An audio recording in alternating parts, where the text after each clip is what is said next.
Today on the podcast, we're discussing how to use newsletters to market your book. So stay tuned.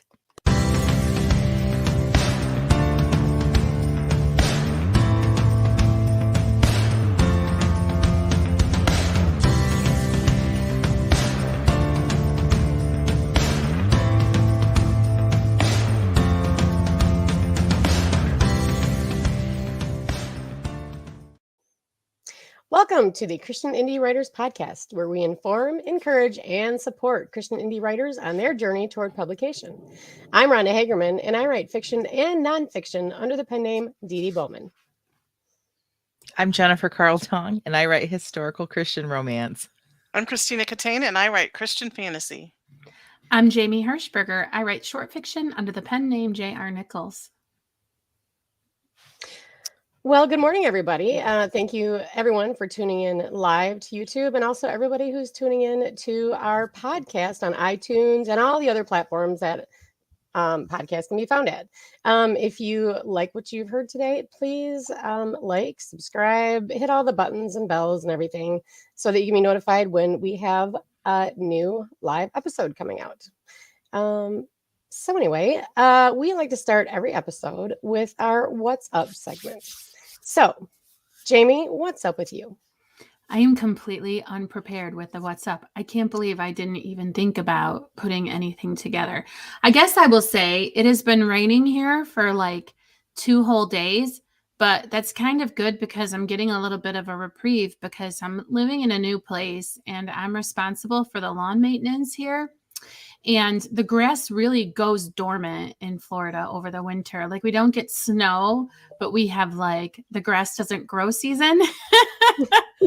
And so I've been sort of like lucking out or whatever that I haven't had to go out there and mow it. But it's also like now that it's rainy and we're probably getting into like the rainy season where it'll rain at least a little every day, that stuff's going to start growing. And so I have anxiety that if I wait too long, like one day it'll just be suddenly up to my knees, whereas the day before it was barely brushing my ankles. So if it dries out at all, I'm going to be out there mowing the grass and trying to stay on top of it. I don't blame you because I'm telling you what, if I had grass in Florida, I would want it to be shorter than all of the alligators so that if there was an alligator in my yard, I would be able to see it right away. But at least you have entertainment across the street to watch while you're mowing your lawn. Oh my goodness. My neighbor across the street blasts music. And the first time it happened, I didn't know where it was coming from. I just was hearing this music. Like when I grew up, I was living behind the high school. And so every time there was like a football game, we could hear like the marching band and from a big stadium sound. And that's how loud this music was coming from my person, wherever it was coming from. And I'm like, peeking out the window, and it's my across the street neighbor, and I looked and he's out there like jumping rope and like I think he like pumps himself up and gets out to do his little workout with his music and everything. And I mean, I guess at least I can't complain about the playlist. It's been either Christian music or 80s hits so far. So that you're right, Jen. At least I've got entertainment while I'm mowing. What age frame is this guy in? Couldn't tell you. I mean, you know how it is. I don't know if you know how it is, but like to me, once you're like, I don't know, over 20, you might as well be my age because I can't tell anybody's age anymore. Right.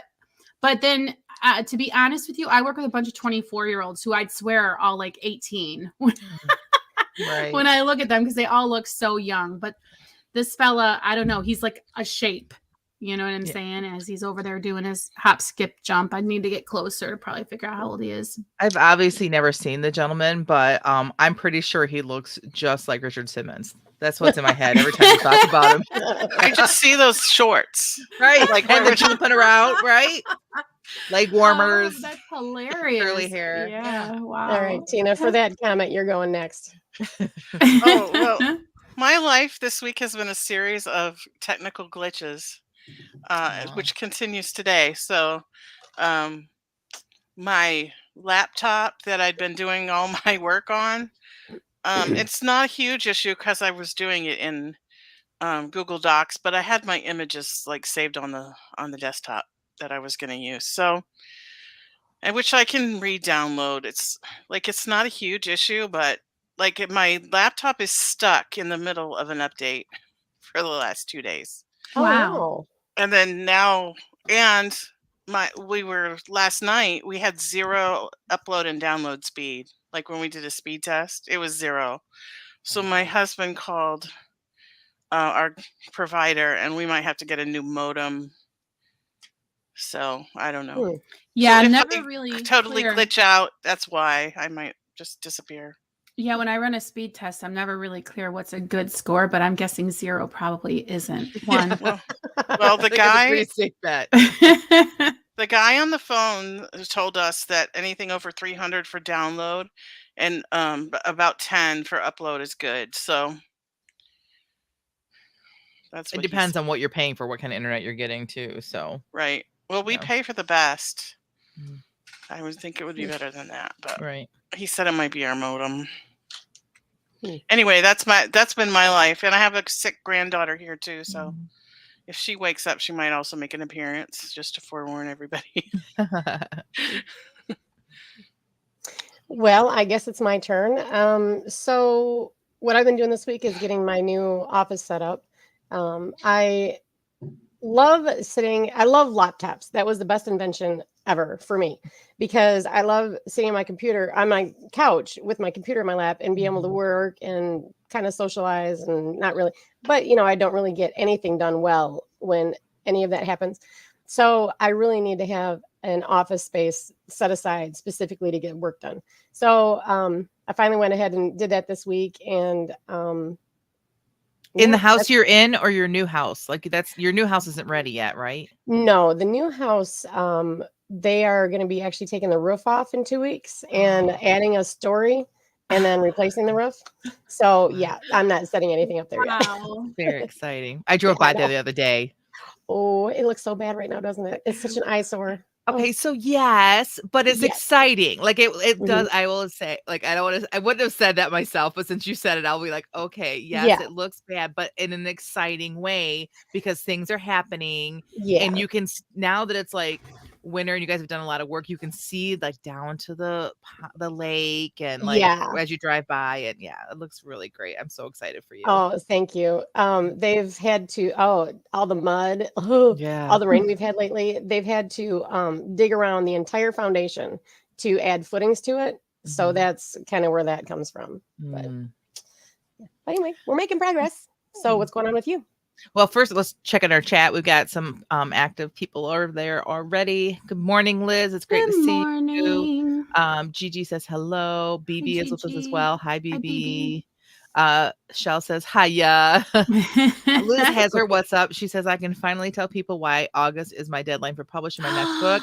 I'm gonna have a baby. I need to tell my boss first. Oh, Oh, congratulations. Oh, Congratulations, exciting. Liz. Oh, very exciting. That's the best what's up ever. How am I supposed to follow that? Thanks a lot, Liz. That's what you get. I will say, all right, so my what's up, I guess in that vein, is my middle baby turned 13 today. Ooh.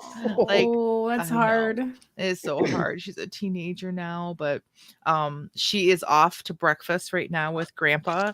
Aw. And so that's the high news. The low news of my week is my husband got laid off this week. Oh no. It like happens on the regular. But spring is the worst for some reason with his field. And so there apparently aren't any jobs right now. He may end up going down to the Detroit local, which is not the worst.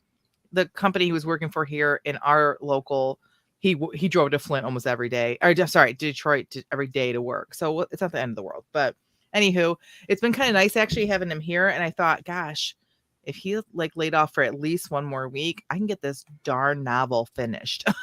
so be praying for me financially, be praying for us for a job for my husband. I'd appreciate that. And also that I can just get this novel finished. So that's my what's up. All right. Well, then are we ready to transition into today's topic? Yes. All right. So today we're talking about using newsletters to market your book. All right. So I am the curator of my local historical society, and I write a newsletter quarterly for that. And what I do is just collect news from and articles from a couple other members, and I mail it out. Now, that is not what we're talking about today. Right. But if anybody ever wants to hear about that, we could talk about that. Yeah, you but still snail mail a bunch of those, right? I snailed up about 200, a little over 200 of them. But we are making a digital presence. The thing about historical societies is there are elderly people in there, and not a lot of them are very digital savvy. So, But if you ever want to get younger people like yourself involved, you got to start to like, yeah, right. Yeah, Because and we've seen some growth because of that, we think. awesome. Yeah, that's really cool. So, all right, so there's that portion out of the way. So let's talk about for marketing a book, because we don't really market at the museum. We just tell what's going on. So if you're going to use it to market, how do we do that? Well, first of all, I think we need to say that like this episode specifically is for people that already have a newsletter with a list of subscribers. You already have that. Now we've had past episodes about building your newsletter list. And if you want, go back, check those out. Episode 52, episode 54.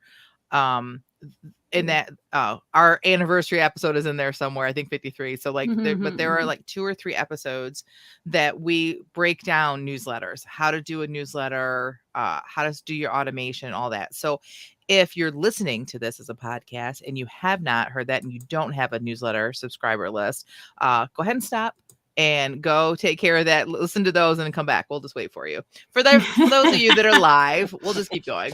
Okay, now I've got a question. Sure. So I've heard you guys, I don't have a newsletter for my book.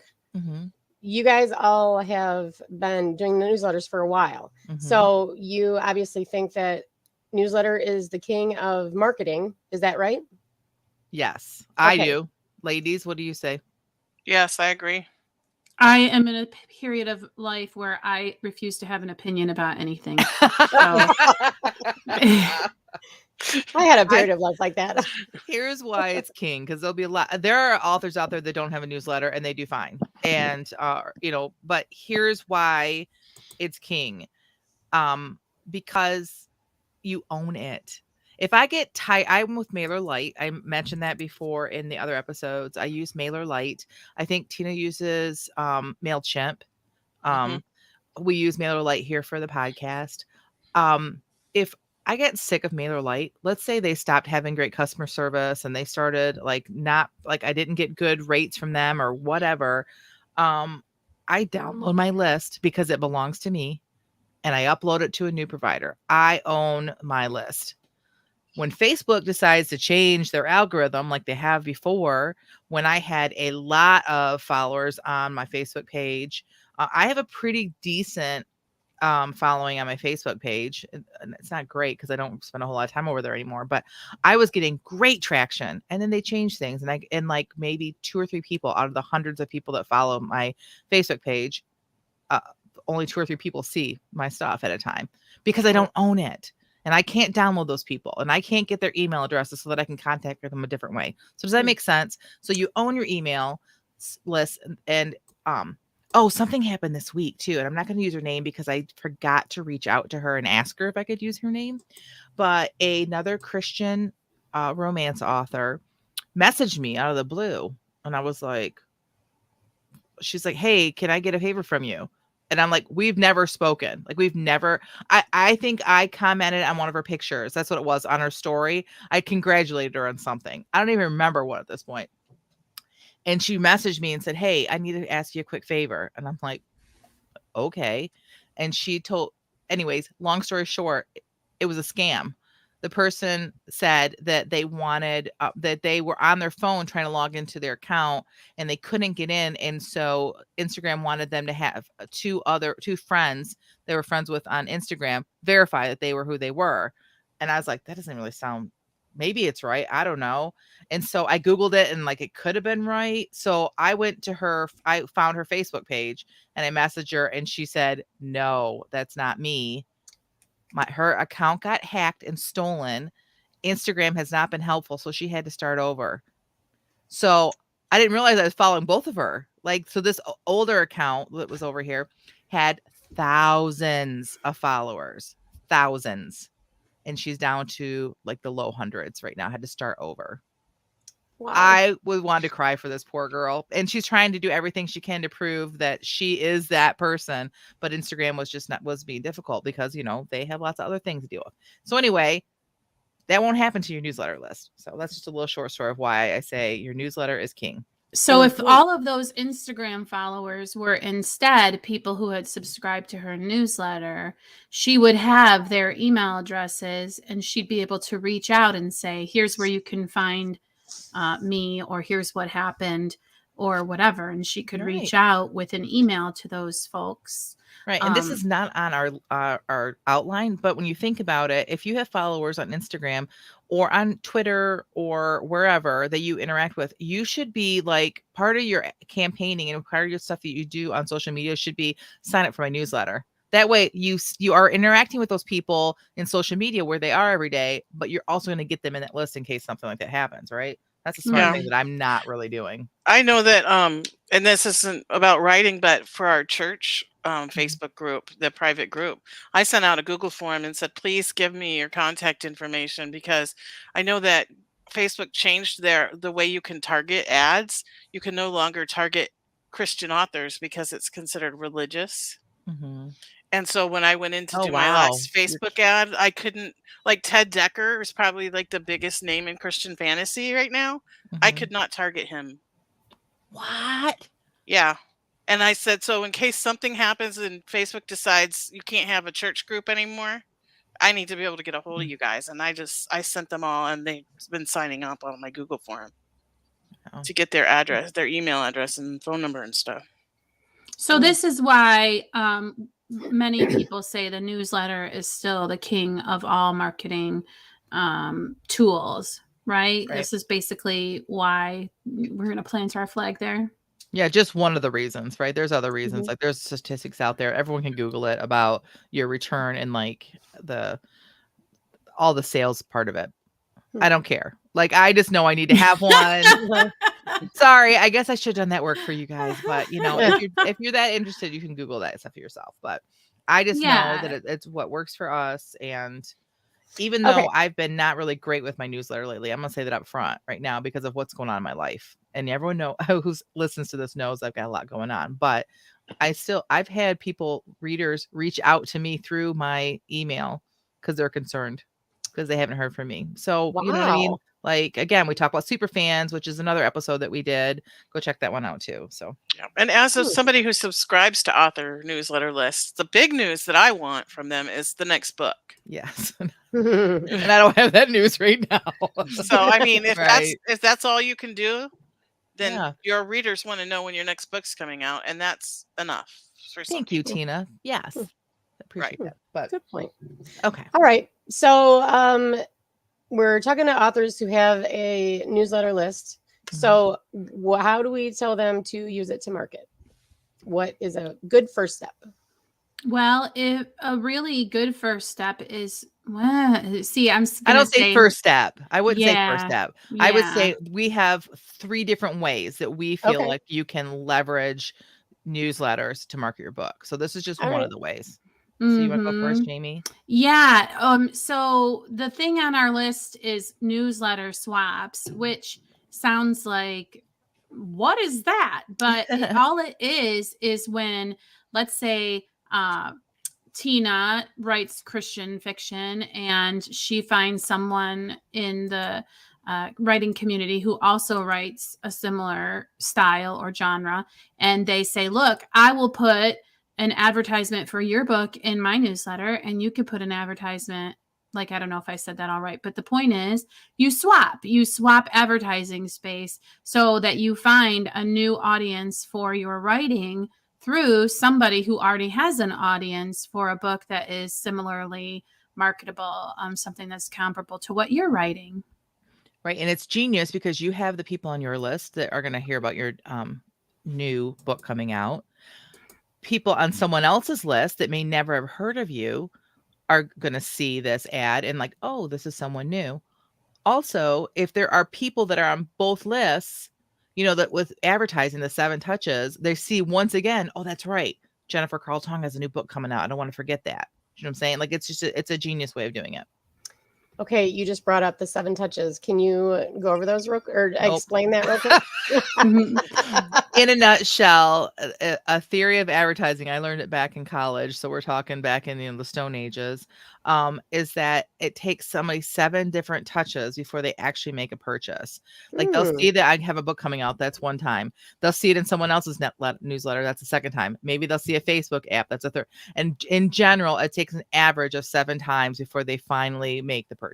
That's the theory. Interesting. Yes, remember that for our discussion later in the episode. Ooh, is there going to be a quiz? I love quizzes. Just for you, Rhonda. One thing that I've got to Alright. say is the trick is finding people to swap in your Mhm. newsletter. And if you have an author friend community, which is one of the reasons why we're so excited to have such a good community in our live chat, because you can network in that way.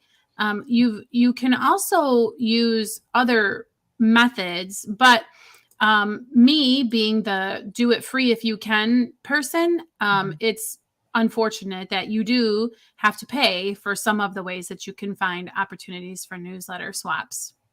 Right. But The paid version would be Story Origin for newsletter Yeah. swaps. Mhm. And it's a great system though. The way that they do, because within Story Origin, for those of you that don't know, Story Origin is similar to BookFunnel. They both are ways that you can distribute your freebie. They take care of that for you, but they have all kinds of other things that they will do for you. But one of the things that they do is newsletter swaps. You can go on and you can find people on there that are willing to swap, that are with it, and you can search by genre and you can check out their book and you can see like what like click percentages and things like that. So it's actually very cool because you might find someone. Another way is a Facebook group, right? But you don't really, if you don't know this person, you don't really know, like they may have like a newsletter of 2 people. You don't know.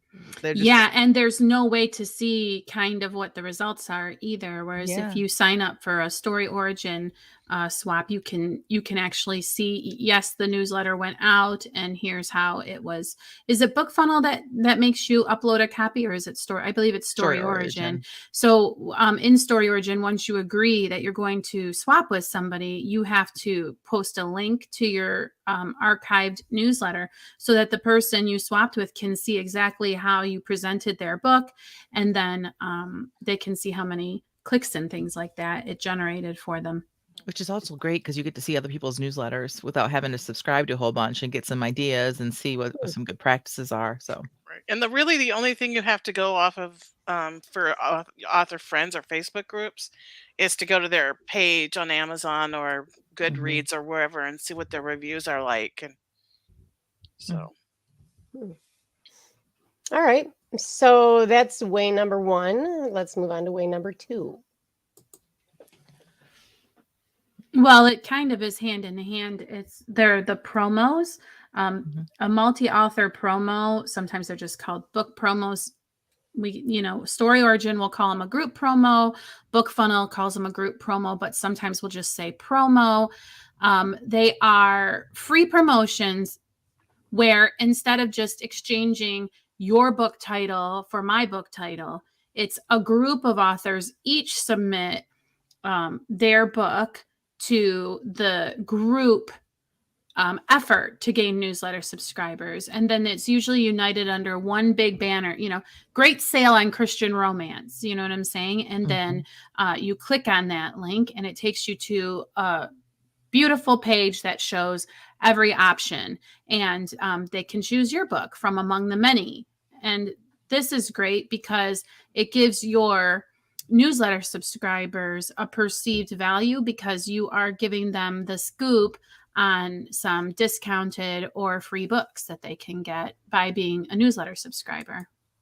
And Jamie said that they're free, and yes, they are, but both Story Origin and BookFunnel are paid services. They have free levels, but I don't think you can do the promos on the free levels of either of those. But it's well worth it. I think you could do a promo all by yourself without having to pay for it. You would have to set up a website page that would have where you could, and then you would find other authors to do it with you. You would have to do put the links on there and like that. But BookFunnel and Story Origin both take care of all that work. They do all the tracking to tell you how many clicks you're getting, how many clicks you're sending. It looks very professional. It looks like when you put it in your newsletter and say, I have this sale of all these other books in the same genre that you love to read, it looks great. And your readers, it's something your readers are going to want to click on. So it's well worth the money, I believe, to do that. And there are two types of promos. There are the newsletter subscriber building, which they usually call giveaways. And then there's the sales promos. So we're talking about marketing today. So we're talking more about the sales promos for that. But you can use these promos for building your newsletter numbers too. Tina, right. you've used them before too, right? Yes, I have quite a bit, and I think I'm almost 1,000 subscribers from between what's on my website, what's in the back of my one book, Story Origin and BookFunnel. I've got close to 1,000 subscribers. I don't know how many of those are, going to be people who are interested in my new book when it comes out, or if they were just looking for the freebie, but we'll see.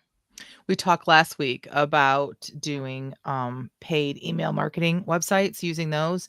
If you go back and listen to that, you can also then use these kind of promos along with those for stacking. And we talked about stacking last week, so I don't want to go into it again, but this is another great way for stacking promos. Yeah, and it's a good use of your first free book also. This is what we were talking about. You write your first one free. Yeah. So for the sales promos, I always go to my free book. I never try to put my other books on sale and then use these promos. And here's why. Because I want to hook people in, and I want to get them on my newsletter list so that I can sell future books to them. And ultimately I want to hook them into the whole series. So my books are in a series, but they can be read as a standalone. But I'd rather get that person that will come in and will subscribe. And then I have a long-term sales for them. So that's what I do. I am at the point with my numbers that I seldom do a giveaway. Technically, I mostly do the sales promos, but the people are still getting the book for free. Does that make sense? Because I'm sending them to the Amazon, and I'm sending them to Kobo and Apple and Barnes and Noble, but the book is free. So most of the sales promos are free or 99 cents. So that's how I use those ones. Okay, so you've got one book that you put in these, right? It's your first book, the novella. Yes. Right. So how long are you going to do that? If you have growth in your newsletter to where you know that you got new readers or potentially new readers, I could see how you would keep doing that. But if you don't have a lot of growth, how long would you continue offering the same book every time before you move on to another book? Forever. Okay. Because people that don't know my writing, that's how I want them to get introduced. 7 touches. Yep. And then people that do know my writing are going to read my new books. So I need to keep putting books out to maintain the readers that I have, but there are always going to be new readers. Always. Okay. I got a text message this morning from a friend of mine, but her daughter, who is about 13, asked if she could start reading my books, and she messaged me to tell me that she was crying about one of the characters the daughter was like. So you're always gonna have new readers. Like they're growing up. Like my kids, my oldest daughters are my books. Like you're always gonna have new readers, even if it's like because kids are growing up and then becoming adults and then they get introduced to you. So I'm always gonna do this. I might even every series have a free book. I haven't decided that yet. Okay, so would you be advertising any other books in there, and you would just have that one as the free giveaway? Well, My question not a is strategy that Jen uses, but I have heard of people putting, like, say, book 2 on sale. So, like, say someone, Leah doesn't appear to be in our chat, but she's a very prolific writer, and she's got, I think, her 11th book coming out soon. She might put book 2 on sale, especially if book 1 is always free, so that it would encourage people to go get the free one, buy the second one as one of these promos. Like, oh, look, book number 2 is on sale. People go, book number 2. That must mean there's a book number 1. And then they go and discover, like, so there are many ways to you start here. Yeah. Okay. So that makes sense. I guess my concern was if your newsletter readers know that the same book is going to be advertised every newsletter, how long until they quit opening it? Because, well, I've read that book. There's nothing new. I don't advertise my first book to them all the time. Occasionally, sometimes I'll just have it like at the bottom or whatever in case, Mhm. because just because somebody has downloaded it doesn't mean they've Mhm. read it. Because Oh, we all have like large download lists, right? I do. I still have books I haven't yes. gotten to yet. Mhm. And so I always will like it's occasionally I'll throw in a quote from or like a little excerpt from one of the books. Like just because they downloaded it doesn't mean they read it. Like all three of the books, I will do that. But we're talking right now about multi-author promos. These are Mhm. these are new, these are other people's email lists that I'm Mhm. trying to Mhm. promote to.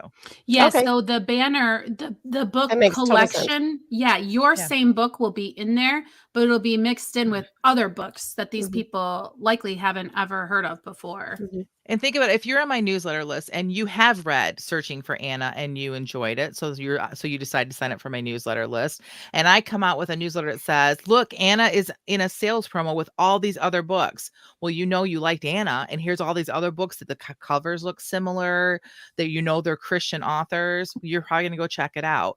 Mhm. So I'm doing that as a service to the other authors that are in the promo, right? But they're doing the same thing for me. So they're putting their like, hey, look, my book one is for sale in here. You should go check out all these Mhm. other authors and get and see them Mhm. too. So that's Yep. how that works. Yeah. Yep. I see the difference. That makes total sense. All right. So, how else can we leverage our newsletter subscribers? So now we're going to get to what you were thinking about Mhm. is now the third way is to leverage your own newsletter subscribers. Now, this is where we're really getting into the meat of it. Like this is the whole point of why you start a newsletter to begin with is to sell your books to those people. And I know that like some people like cringe at that, right? Some people are like, oh, like they don't, well, maybe I'll just kind of tell them I had a release and then not really talk about it. These are your fans. Like Tina mentioned a little bit ago, like Mhm. she's a subscriber to people that she likes their books. She wants to know when the new books are. Your readers want to know when your new books are coming out. They want to know it. That's the whole reason. So don't be shy to sell to your readers. I would not sell every single newsletter forever and ever and ever. But when you have a new book coming out, you are certainly supposed to be selling to your readers because they like your writing. That's what they're there for. Right. Well, and you were saying earlier, this is why I said stay tuned later about the 7 touches. Mhm. Just because people are on your newsletter list, as you said before, doesn't mean they've actually read your book and they might need a reminder. One of the 7 touches will be this reminder of like, oh, remember that my book? Remember me and my book? Well, that's maybe touch 4 or 5 that will get them across the finish line. Yeah, I had somebody reach out to me when, a Calling for Phoebe came out, and they just, like, messaged me real quick. "Oh, I still haven't read the first 2. Gonna go do that right now." Because they wanted to get the new book when it came out, but they didn't wanna read it before the other 2. So that was cool to me, like, yay, like, they're reading my books. I mean, they've already gotten them, but I don't care, they're reading my books, so and I think it's also wise, and, Tina probably can, speak to this too. Just because 'cause they're on your newsletter, you can't assume you're gonna sell to them either. Like, they may not buy. They may not. You may have people like you may have freebie seekers if you build your newsletter doing swaps and things like that. You may have, freebie seekers that are only there for free books, and they're never gonna buy. That's okay, because there are gonna be people there that are going to buy. And I think that as time goes on and more of your newsletter subscriber list comes from people who found, if you do the system I do, found your free first book and then signed up for your newsletter, they're people that like truly are your fans, not just people that went to like promos. So you will sell to some people, but it's not going to be everybody. So don't get discouraged. And if they're like me, they might have been looking for free books, but if they really like your book, they'll Right. pay for that next one. Which goes back to our basics of marketing, which we did at the very beginning of March, is that the basics of marketing is you have to have a well-written, well-edited book with a great cover and a great blurb. You got to start there because if you don't start there, you're never going to be able to market properly. Amen. Amen. Oh, I got an amen today. I'm Yeah. trying not to talk a lot because I keep getting this thing on my screen that says my internet connection is unstable. So if Oh, I don't talk, that's why. we can hear you fine right now. Okay. Yeah, it's Excellent. not up there right now, but Oh, there good. has been times where all of us were just black screens going like this. Oh, spinning. Aw. So that's why I'm not talking a lot, in case anyone was wondering. Mhm. Right. Jamie, can you tell us what a super fan is? Just give us a quick definition. Well, a super fan is someone who buys every book that you put out and possibly gives your book away to their friends and family as gifts, who would be chomping at the bit to be getting the earliest possible edition of your next book, will be all jazzed and excited to see a cover reveal. Basically, someone who is near and dear to the author's heart, because that's who we're writing for, is for the people who love our work.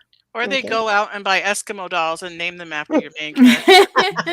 Like I had a lady send me an email with pictures of this doll that Aw. she had bought, and she named it Angelica after my main character. Aw, that That's is so cool. And everyone, you will get them. I mean, everybody will get them because there's Mhm. an audience for every writer. I truly believe Mhm. that. So, and they're Okay. fun. All right. If anybody wants to hear more about that, we have an episode number 125 where we talk about that some more. Mhm. So, how often do we reach out to our fans? Well, more than me right now. Just say that right now. Is there a magic number? I think yes, but I think it depends on who you are, and I think you have Oh. to figure that out on your own. I was doing weekly, and it was going great. It was killing me, but my readership liked it. I was giving them deals every week. I was giving them insights into my life, and the super fans were loving it for sure. I just couldn't keep it up with things. When something happened in my life, then things went downhill. But the problem with me, because I know my personality, is that if I didn't do it weekly, it wasn't going to happen because I had to be part of my like habit. So I have to find a happy balance that works for my personality as well as works with like what life's going around for me. A lot of authors will do once a month. Other authors will do weekly, like I said. Some just do it when new releases come out, and that's okay. You got to find what works for you. But there are some like things to consider. Like we said in our meeting with it, that like don't be shy, right? You need to like don't like be worried about it. Like they want to hear from you. They probably don't want to hear every day. If you're putting out every day, then you need to like back off. And Right. possibly every week. Not every readership wants every week. I write romance. Romance readers tend to be voracious readers that want to know everything about the author. Not every genre is that way. So you have to figure out your genre and start there. But And I I would say would once a say, month I'm sorry. would be good. No, it's okay. I would say that if you start seeing a lot of unsubscribes, that you might want to look at your rate that you're releasing newsletters, and that might be a factor. It might Might be. not, but it might be one of the factors. If I know if I get too many things from one person and it's not thrilling me, I'll just unsubscribe. And you If want to you make need sure that yeah. go ahead, Jamie. Well, if you need some like for sure, like so I know that I don't want to send out a newsletter too often, but how often should I send it? Well, for sure, if you're gonna have a sale on your book, for sure, if you have a new book coming out. And then if you get in a review where the person is really eloquent, like Shell, I know does amazing reviews. Maybe you want to send out a newsletter that says, look at this great review I got for my book.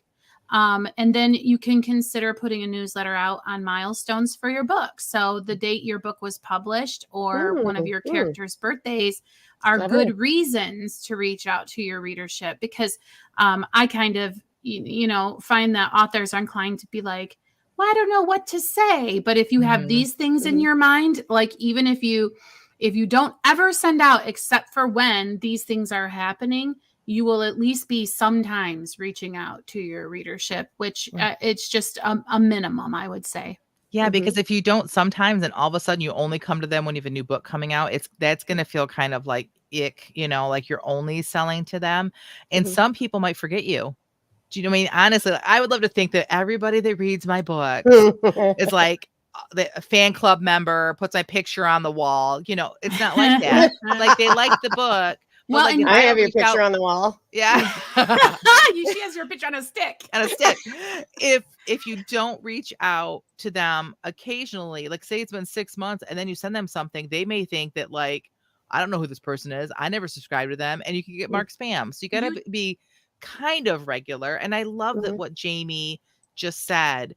Like those 4 things, when your book goes on sale, book launches, when you get an amazing review, and then when you hit a milestone, you can even schedule some of those, right? If you do 3 of each of those a year, because you can schedule your sales, you could put a book on sale and schedule it 3 times a year, maybe.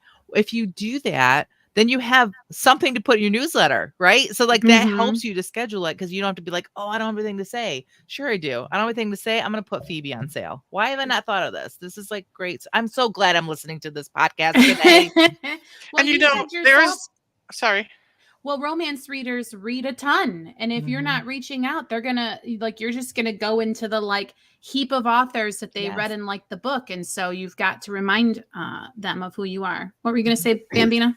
There's this one book that I read that I absolutely loved. I think it was called Dawn of Wonder. And I read it like 4 or 5 years ago. And the guy is still writing the second book, and I keep going to look. So sometimes if they like your book enough, like 5 years later, they'll be like, "Where's book 2?" Right. Okay, so I would assume that another way to get a good open rate would be to add value to your book, other than just saying, "I've got a new book out. What else can you do?" So open rate, you want people to open your, go ahead, Jamie. The open rate literally means how many people actually open your email to look at what's inside. I mean, once they see that it's from Jennifer Carl Tong, they're going to have a reaction, open, delete, you know what I mean? And so we're talking about how many will open it. And so what Rhonda is saying is make sure you've got value for your readership, like give them a reason to want to open it. And we talked about the group promos earlier, and that actually adds value because you're giving them offers to free books or to sales, like, books that they may never have found before, but that are similar to your genre. We've already done the research in our genres, right? We know some comps, we know some other authors. And so these group promos help people that like our writing find something similar. So that's adding value. Jamie, what are some of the things you do to add value? I give my readers a free short story every month. See, that's great. That they get right to their email inbox. Yeah. So see, she gives something like that away, which I think is awesome. Sneak peeks, cover reveals, behind the scenes stuff. I every so often will share like something I'm like experiencing spiritually, like some like what God and I have been going through lately. All that kind of stuff adds value. So it's not just all sales. So I get a lot of responses when I put Alaska news in my newsletter. Like, if I talk about, the Iditarod starts today, then I get more responses, like emails that people have sent me from those kind of things than, if I just say, well, I had a good week, so. All right. Okay, well, do we have anything else to say about newsletters today? No. I'm ready for the shooting of the back, so I'm ready to move on to that. I'm excited. I'm just praying my internet holds out. So maybe you should go first then, Tina. Yep. I could do that. It is a little bit shorter today than it normally is. Okay, well, let's hear it then. Okay, we had 5 words. Let me find them. In 15 minutes. I might have used one of them. The words were like, fascinated, massive, cough, and tall. I wrote a scene again in the same little story that I've been working on that's keeping me up at night, that I've given myself permission to only write on Fridays during our sprints so that I can get all my other stuff. So here we go. Winter nights in the wilderness were not what Ivan expected. Having spent his entire life in the city, he couldn't remember ever seeing a sky so vivid. The stars hung in the sky like a child's mobile, some invisible strings longer than the others, as if he could reach up and touch them. He came out every clear night he could and stood looking up in awe at the beauty of the stars. But tonight was different. Tonight took his breath away. He knew scientific facts about the aurora borealis, seen pictures and videos, but none of that prepared him for this. As he gazed into the sky, the many colored particles danced across it. Sorry, I put the sky again. Across it in a ribbon that reached from the eastern horizon to the west. In his mind, Ivan heard Mozart as he watched the particles dance in perfect time. It made his chest ache so that each breath seemed almost painful. His body shuddered from the cold, and he knew he'd been standing out here too long. He should go back inside and check on his sleeping son. As he turned toward the cabin, a new sensation crawled up his spine, making the hair stand up on the back of his head. He stopped to listen. The night was completely silent. He turned in a slow circle, examining every shadow among the trees. No movement. Alarm coursed through him as he realized. It was completely silent. No shrill calls of the night birds, no hooting from the owls nesting nearby, no rustling or scurrying of the many small animals that lived in the forest. They'd all gone silent. Before he could react, he saw them. Dark shadows in the shape of men rising as if specters and emerging from the tree line. He tried to run, but they were on him before he took a step. He heard the sickening thump on the back of his head more than felt it. As the sky shrunk to black in his vision, he called out, "Joshua," and the sky faded to black. Oh, Mm. Tina. When is this book going to be done? I don't know. Now, is this from your third? No, Oh, this is from the second. completely different. Oh, okay. Yeah. I love the stars like a child's mobile. That's like my favorite Yep. part line in there. Like it's so good. And like the Northern Lights, like totally on my bucket list. Like I used to have a sister-in-law that lived in the UP, and I would just pray every time I went up there that it was going to be up there. It never was when I was there. Like, so I understand like his like awe of it. Right. So just, I love it. The whole thing. I felt like I was there. Yeah. So many instances of showing instead of telling. Uh-huh. I just can't even list them all. I was completely engrossed by that scene. So good. So this whole today makes this all feel kind of like a prologue. Like, you know what I mean? Like every episode up to now, and then that ending, it feels like all of that was a prologue, and then here comes the story. Just saying, like in a good way. Did you run out of time, or did you end it there? No, I ended it with him with the sky fading to black, and I'm like, what can I add? There's nothing else to say. Yeah. Yeah. So Liz, I was done early. I'm sorry. Shell says, chills, Tina. Such rich description. Thanks. Liz says, I love Northern Lights. Loved your description. Gigi says, Tina, love this. Like a Vela continuing saga. So it's right. Yeah. It's like we have a Vela situation happening here every week that you need to all tune in for. It's exclusive to the podcast. So make sure you tune in to hear next week what happens. I have thought about putting it on Vela. The only problem is I need to finish what I'm working on. Yes. And if I spend the time to polish it up and finish each scene and put it on Vela, that's time away from what I'm supposed to be doing. Wow. Yes, So, the artist dilemma. yeah. Shiny new project over there calling my name. And I'm a very shiny new and different, like, oh, it totally distracts me. So all right. Jennifer, why don't you go next? All right. Again, I'm writing in the same world too. It's the first book of my next series, which I can't get to, just like Tina. I can't get to it until I finish editing book 4. So Denny had not been a tall man, so maybe it was just his size that caused a feeling of protection for Colleen. But standing here next to Cade, she felt safe, and she didn't know what to do with that feeling. She tried to remember the last time she experienced the sensation of feeling safe. Maybe in the early days of her marriage to Denny McGuire, though if she had experienced it early on, she couldn't recall it, and she doubted she would have acknowledged the feeling then, since it would have been an expectation that every new bride felt with her husband. Colleen mused. Sorry, I don't have this big enough. Give me a second. There we go.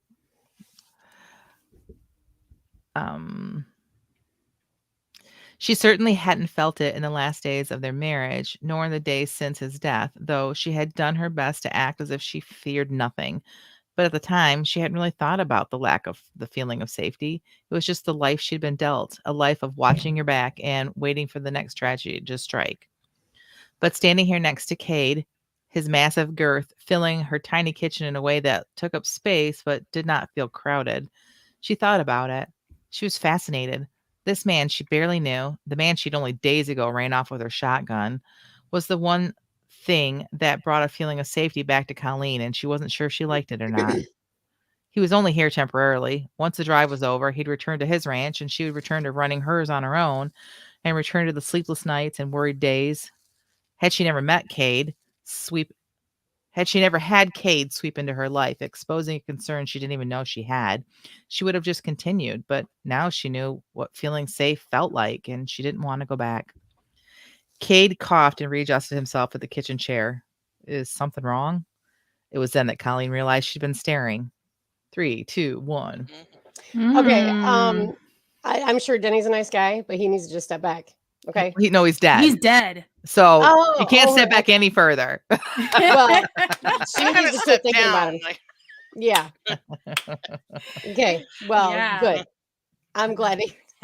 Yeah, I'll that first scene that Jennifer wrote, which I don't think was shared on the podcast, it was sort of like the opening of this whole series and had me hooked instantly because she's this grieving widow, and then we sort of find out that it's more of a liberation feeling than it is sadness. No, that Colleen is scene was a experiencing. sprint. That's how this Was it a this sprint? whole book idea came from one of our sprints that we had words, and I was just writing, and then all of a sudden, so I don't know what episode it was. I should go back and look. But yeah, that was a sprint. So this whole story is gonna be written on sprints, I swear. Look what Liz Henderson put. This saga is getting a bit torturous. Just admit your feelings for each other. Her emotions are probably huge right now, right? So like imagine what you're doing to her. Yeah. that comment Yeah. reminds me of a conversation I had with my 18-year-old yesterday because I was watching this show set in like Victorian England, Mhm. and it was like a forced marriage because this guy had like accidentally kissed this girl and ruined her honor, so he had to marry her. And like so they're fighting their feelings through the whole like thing, right? Uh-huh. Because Those are they the best. really Yeah. yeah, I but love that trope. this particular actor was so skilled at trying to like you know he's trying to be stoic, but like you can see the emotion underneath. Mhm. And some actors just can't do that well, and this guy was really good at it. So we were having that conversation. But I love that stuff. Yeah, me too. Shell says, great character work, Jen. Deep thoughts. Thanks. And Gigi says, oh, I love it. Another Vela saga. I can't get enough of Kate and Colleen. Well, that means you're going to have to stop at some critical point, Jen, so people actually go pick up the book. You don't want to give away all the Right. juice. Oh, this is only the Don't beginning spill of it. all the tea. Right. And then Barbara says, all 4 of your sprint rough drafts really all sound so polished. Best argument for doing them and shows how talented you are. How Aw, nice. Thank you. Yes, Well, but that that- is, I don't know if it's, wouldn't say talent. Like, I would say it's sprints. Like, seriously, any of you guys can do this. There's nothing Practice. special about us. We don't have any extra talent that you all don't have. The sprints really bring this out in you. The more you do them, the better you get at it. So. Right. We Go have back, a book. go back to like episode 1 through 10. don't do that. No, they're And- okay. So the And episodes are rough. you can see the evolution of our sprints. Yes, You can see how we've grown like I over the agree. 173 episodes that we've done. I agree, Mhm. but they are not as bad as what we thought. Like, we would every single episode, every single one of us would be like, okay, well, this one I only had 15 minutes, or okay, well, I didn't really like the word. Like, we all had excuses, and then the other 3 of us would be like, that was great. Like, we're shocked, right? So everyone can do this, even starting off. It will get better, but even starting off, your sprints are going to do better than what you think they will. And if you need inspiration, you should pick up 30 Days of Writing Sprint Prompts, which is our book. Jen's got it right there. She's gesturing to it. It's written by the Christian indie writers. We don't make any profit off of it. It just any money that comes in goes to pay for us to do the podcast. So you can support us and become a sprinter your little self. Okay, well, I guess it's my turn. That was a very lovely comment from Barbara, but she should have waited until she heard mine. Okay. Okay. Who's that dame? I asked, hoping the bartender recognized her, but hoping he didn't know her too much. Know what I mean? Jack looked up when I spoke, but didn't stop polishing the glass in his hand. Who? He coughed. Don't be coy with me, Jack. Spill it. I pointed at the glass in his hands, which I noticed were shaking. You're going to rub a hole right through that mug. Jack put the massive mug down a little too quickly, and the thud caused the crowded room to be quiet for a moment. Since there was no fight to watch and no one brandishing a pistol, the patrons went back to their own conversations quickly. All but one fellow. He caught my eye right away, and I kept it on him. Just give me the dirt, Jack. You know something. Listen, I don't want no trouble, okay? Jack picked up another mug. You gonna give this one the carpet burn routine too? I asked, then pushed the empty peanut bowl toward him. Listen, I don't know nothing. All I can say is maybe they left some stuff on a particular table one day last week. He pushed the now full peanut bowl back at me. This time there was a calling card pushed down into it. That's it. You are made to write this stuff. I Like this know. this voice just comes right out of you. You're like you're gonna rub a hole in that mug, like and you're gonna give that one the rug burn treatment too. Like how does your brain manufacture this kind of lingo? How much radio drama have you listened to in your life? A lot. It's my favorite to listen to. It's That's just so awesome. cheesy and fun. And Yeah. go back to what Jen said about, we always say, oh, we only had 15 minutes and then it's wonderful. Mhm. Like, I was like, oh, I got to know, like, what's going on. I have to know. And the calling card and the peanuts. And Yes. I'm Don't- so don't- intrigued. I see his eyes met mine and I kept mine on him. Like however you like finessed those sentences so just right for the genre. It's really good, that is Rhonda. so very And sweet of you. I appreciate it that. evokes the feeling of like there it's a dark setting. Like you didn't say that, but like all the way that you're writing it, and it's so familiar because you're so like on point with the genre that like we're just there. We're instantly transported there, and it's just great. Really thank you good. very much. Yeah. I'm Liz said- experimenting with omniscient narrator right now, so Oh, love things it. will be doing Oh, I've inspired you by complaining about MC Beaton. that. Yes. Liz says carpet burn routine. Love it. Shell says great intrigue, Rhonda, on the edge of my seat. Gigi says, Rhonda, love how you give us just enough details that put me right in the middle of your story. So good. Agreed. Aw, very sweet. Thank you. Very ladies. much agree. Gigi also says, going back to our conversation before Rhonda read, she says, I would argue with that, Tina. I love so many of those early sprints. That's what got me coming back. Aw, and I'm then not heart. necessarily saying they were bad, but there's definitely been improvement. Yes. Mhm. I just love that you put hearts at the end of that too. Yeah. Yeah. Gigi's our We're biggest so glad you cheerleader. came back. She's Yes. really enthusiastically encouraging. Okay, Jamie. Well, I what was did you so write about proud today? of myself for using the words, but then I thought tall was tail. Oh, Wait, I didn't even use all of them. I used all of them. What about you, Rhonda? I used 4, I think. Oh, I didn't good. get cough in there. I I- thought I used 2, but I know I used 1 now that tail is not tail. I'm pretty I'll sure give I you had credit the for word that. like in mine. Yeah. Oh. You probably had like. That one's an easy one. Oh, oh man, what a missed opportunity. Okay. You'd better behave yourself, Charmaine laughed, or I'm going to find some salt.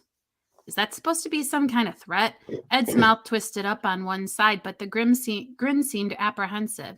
Yeah, it is. I'm warning you. If you don't start being nice, I'm going to put some salt on your tail. Salt on my tail. Ed twisted the upper half of his body to view the massive train of feathers that he'd been dragging behind himself for the past 45 minutes. Charmaine, what are you talking about? Now it was Charmaine's smile's turn to falter. You know, the old adage or saying or whatever, if you put salt on a bird's tail, it will prevent it from flying. He ain't flying anywhere now, Peter contributed, having made his appearance almost too late for call as usual. Has anyone seen my gun belt? You playing cowboy number 3 again today? Charmaine asked, half-heartedly searching for the gun belt. Yes'm, Paul said, in character. It was the only line he had in the play, although he said it a total of 8 times and managed to pack a different emotion into each of the yes'ms. He raised his hand to tip an invisible hat. Can't find your hat either? Ed huffed and lifted his feathered arms. What is going on with Melissa lately? Charmaine's face grew hot. Don't blame the property mistress for Paul's inability to keep his poop in a group. If he would return the stuff the way he ought to, he wouldn't have these issues. Well, now, ain't it on her to come down and come chase me down if I ain't returned everything as I ought? Ain't it her job to make sure I've got everything I need to play my part? Charmaine fell silent. She really didn't know what was expected from Melissa, who was new to the role of prop mistress and serving under a stage manager who was new to them all. In spite of herself, she managed to find Paul's gun belt and wordlessly handed it to him. I don't think your head is in here, she said. We've looked everywhere. Maybe Melissa's got it, Paul said easily. Charmaine's mouth fell open. You mean you came here before checking in with Melissa? Her eyes flicked to the clock on the wall. We're minutes from call. She's probably totally panicking. Just then, the call for places came through, and the trio herded themselves out of the dressing room. Eddie and Charmaine headed up to stage, while Paul peeled off to the left toward props. One of these days, his carelessness is going to catch up with him, Charmaine huffed. Ah, let it go, Eddie said, letting his tail, which he'd scooped up to navigate the corridors backstage, fall to the floor. Paul will be Paul. The sound of loud voices reached them, the director and the stage manager. This was meant to be a dress rehearsal, Daniel, the director, said. I don't understand why I don't have all my actors in full dress. He didn't make the call time, Dan. That's hardly on me, Sheila protested. Charmaine felt for her. Rumor had it Sheila was coming off a pretty bad divorce, and that her devotion to the show had been the one thing keeping her from drinking herself stupid every day. All I know is I have Cowboys number 1 and 2 at the ready, Daniel said, flipping a stiff arm in the direction of the 2 would-be cowpokes, who'd dutifully taken their cues at call. And I ask you, where is my cowboy number 3? The sound of Paul's voice in a strangled cry almost seemed to answer the question. It came from above, and Charmaine looked up in time to see 3, 2, 1. Oh, that's it. Unfair. Okay, first of all, I thought your characters were birds, and I was like, I'm loving that she's writing a whole thing about like in the head of birds. But I say that out loud because like it's kind of embarrassing that I thought that at first. But I say that out loud because you are the master of unfolding a story. Like, and you give us just enough information that we keep reading, keep listening for more to figure out what's going on. And that is not easy to do. Like, you never, ever tell. Mm-hmm. Like, you are always able to show in just such a great way that like, it's so good. Mm-hmm. Thanks. I appreciate it. Yeah, you have absolutely a natural talent for storytelling. It's just genetic for you. Truly. I really need to know what happened to poor Paul. Like, is he hanging like from his neck, like in Phantom of the Opera? Like, what's going on? Shell needs to know too. She says, Jamie, cliffhanger. She said, I love your dialogues and timing. Shell says, poop in a group. Haha. Yeah. Piper says, Jamie, this is fantastic. I love it. So now we've seen a Charmaine before. Is this the same one? I don't know. I don't know. I was like, the theater, there was a short story I wrote a really long time ago about theater people. I remember that. And it was like, I was kind of in that same theater. I don't know if these are the same people, but whatever. But I've been listening to a lot of mysteries lately. And so, yeah, things aren't well with Paul right now. And so that was where I was going. And I knew it was way too big for a 15-minute sprint, but I just didn't care because, I don't know, hard to care about much. Well, the great thing is that this might turn into something bigger, right? It could, everything doesn't need to be within a 15-minute I love that you can write a complete story in 15 minutes. I think that's awesome. But I also love when you write longer stuff. So appreciate that. Thanks. Really good. Okay. So it's time for us to discuss what is coming up next in the next week for us. So, Tina, why don't you tell us? Well, I apparently need to go get a new modem. And hopefully that will solve my freezing update problem. If not, then I'll have to take my laptop to the Geek Squad. And then just plug in away. Like I set this deadline of April 1st for myself. And I'm going to be mad at myself if I don't make it. To release your book? No, to get it sent to my editor. Awesome. For proofreading. Oh my gosh, if it was released, I would be like, Tina, no. It's not happening. Yeah. So are you on track? I don't know. Because I've discovered that I'm really bad at estimating how long something's going to take me to do. Mm. We've not When done it enough. The more when we do things, yeah. when Mm. I've scheduled a lot of time for to get something done, it's like it takes me a quarter of the time, and then so I shorten stuff, and then it takes me longer. I just know I want to get it to the proofreader by April 1st. That's my goal. Well, this book's going to be coming out a lot faster than the first one. That's for Yeah. sure. Yeah, So Get you're better. improving every Yeah. time. I can beat 10 years. I can do it. All right, Jamie, what are you doing this week? Well, this week I'm determining what is going to go in my April newsletter. My newsletter goes out monthly. It's usually the first or second Monday of the month, and you get a free short story sent directly to your inbox. And if you subscribe, you will get a nice gift. It's the only way you can get it. www.writingshorts.net. Writing with a pen shorts. You can also read my archive short stories over there. So if you like what you hear on the podcast, you might want to mosey on over there and see what else I've got for you to read. But yeah, this week is trying to determine what will go in that particular newsletter, because I, like everybody else, have to make those decisions. It's something you have to think about so that you make sure you're giving quality content to your readership. So that's what's next for me.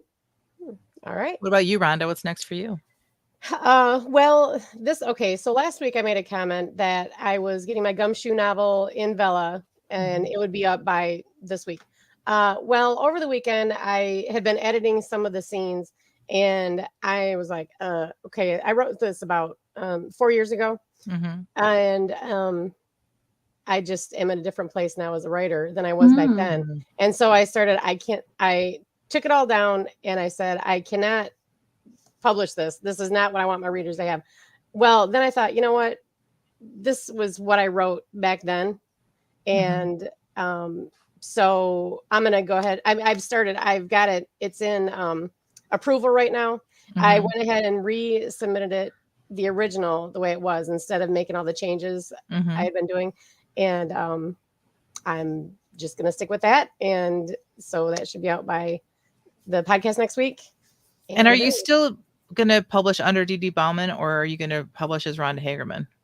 I think I am going to, because who knows how long my name will be, Rhonda Hagerman. Right. Well, why don't I would do your maiden name. I like your maiden name. Is there something you're trying to tell us? Oh, no. No, sorry. No surprising news or anything. Okay. Because your maiden name would still be like a pen name, right? So that's true. And you know what? I might do that. I think you should be Arby something, because Arby sounds delicious right now. Oh, I am so hungry right now. I could really go for beef and cheddar. We do this to ourselves every week. We start talking about food and then we're like, oh. Yeah. I'm going to make myself a veggie sandwich. What's next for you, Jen, besides lunch? Well, I said last week that I was going to get my Mac loaded with software, the Scrivener software, so that I could like travel with it, and I was going to try to get some work done. I did not do that because my husband got laid off, and so now I'm like, I'm not spending money on anything. But like I said at the beginning of the episode, with him laid off, if he like picks up some of the things I usually do around here and gives me some more time in this office, I might be able to get it done. So after today, because today's my daughter's birthday and we're having like an ice skating party and we're all excited about that, then I might sit down with him and say, all right, let's work out a plan. And then I'm hoping to have some news for you guys next week for first round edits. Goody good. Hopefully. It's only first round edits I haven't gotten through yet. That's the sad part. So all right. Well, anything else anybody wants to add before we end our podcast for the week? Just real quick, Liz Henderson's next is to continue having text to speech read my book to me.